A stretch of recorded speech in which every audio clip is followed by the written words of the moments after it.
Yeah, absolutely. And I just want to talk a little bit about like just on this idea of people suffering. So obviously we've got the perspectives of the world. Like obviously, Yeah, people are saying the world is doomed. That's enough to make anyone really yeah, upset. If we buy into yeah, that and we go, "Oh my God, everything's dying," it sounds yeah, horrible. So, yeah. is there an element of like the law of attraction and that sort of thing in terms of people creating their own misery a little bit? Do you think?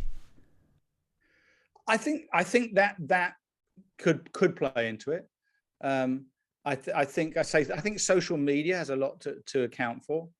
Where people are getting this false impression that somehow their life is a lot worse than other people's. Mm. Um, and so they're looking through the wrong lens. One of the things I say is look through the lens that I'm going to share with you, because when you see through the lens I see great hope. I have, even in the midst of my suffering, I have incredible joy, because Mm. I know there's better days ahead. Mm. And so it does depend, what lens are you looking through. Mm. How are you seeing your own life? How are you seeing the world around you? How are you seeing the future? Mm. This is See, I don't just see this life, I see beyond it because of my faith. I believe there's a much better eternity that I'm going to see my children again, Mm. although I miss them every single day. And Mm. that gives me great hope. That gives me great joy. I, Mm. I describe it like being in an airport. If you go to the departure lounge, there's a lot of crying, there's a lot Mm. of sadness. Mm. And in a sense, we have that day by day as we desperately miss our children. Mm. But when you go to the arrivals lounge, it's completely the opposite, isn't it? Yeah. There's balloons, people are whistling and cheering. It's great. And Yeah. that's what I'm anticipating when Yeah. I pass from this life, Yeah. because I put my faith in Jesus Christ. That's my faith. Yeah. I believe I'm going to be in heaven, and I'm going to see them again. And it's not the end. And I believe they're more alive than I am today. So they're in a better place. Okay, my life is quite bitter in a sense now, um, but there's better days ahead.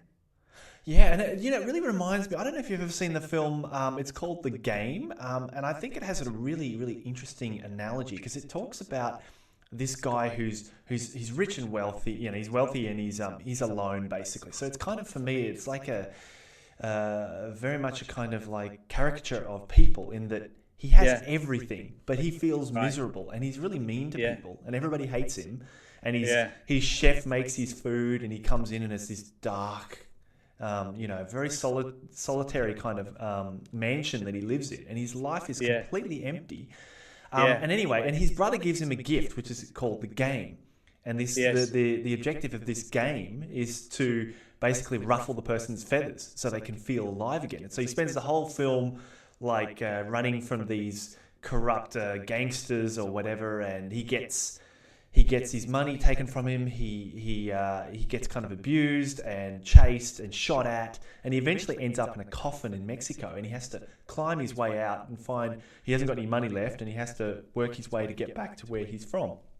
And it's Yeah. really interesting because at the end of it, he's so riled up and so upset about his life and all the things that are happening to him that he feels like it's like the invisible corporations against him. Yeah. Um, and then at the end, they say to him, they go, "Look, you think this is all against you, but it's actually not." And he's so Yeah. incensed. He's got like this gun to this person's head, and he's like, "I'm going to kill you." And he really Yeah. hates everything.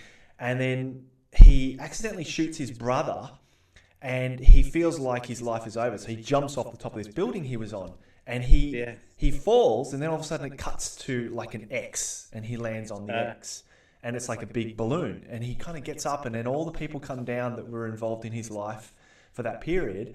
They come down and they start applauding him, and they're like, "Well done, you made it." And it was kind of like this afterlife type of situation where all the stuff Interesting. he'd gone through was just, what, it's okay, and they were all congratulating him, telling him how well he Yeah. did and everything. It was really a Yeah. magical ending. It was awesome. Interesting. Interesting. Well, I mean, there are some parallels in a sense in the Bible. It talks about a great cloud of witnesses Mm. that talking about people of faith, and some people, and I believe, I think they can see us in heaven, Mm.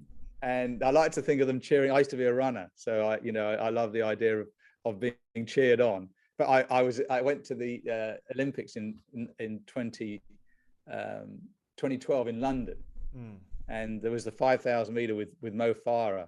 The cheering in the crowd, it was an unbelievable race, and it gave me a sense of, maybe they're cheering us on in heaven. Maybe they're saying, "Come on, you're doing well. Keep going." So that I get that. There could be an element of that. I think one of the messages in this is that there's a much bigger story going on than we understand, and we get so worked up in our little tiny piece of it. I think it was Shakespeare said, "The whole world is a stage, and we have our parts. So we come in and we go." Yeah. And there's a part. I believe that God does have a plan for every single person's life on earth, and there's a purpose for that, a divine purpose, and it's unique, and only you can fill it.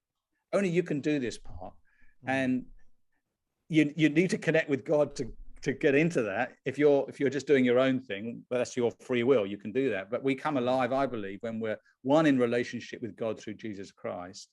But secondly, and then we're living out what he wants us to do, which is to love, which is to tell other people about this great life, but also specific work that he's got for us to do. So my work at the moment, if you like, my task is to share the comfort that I've received in my pain to help other people.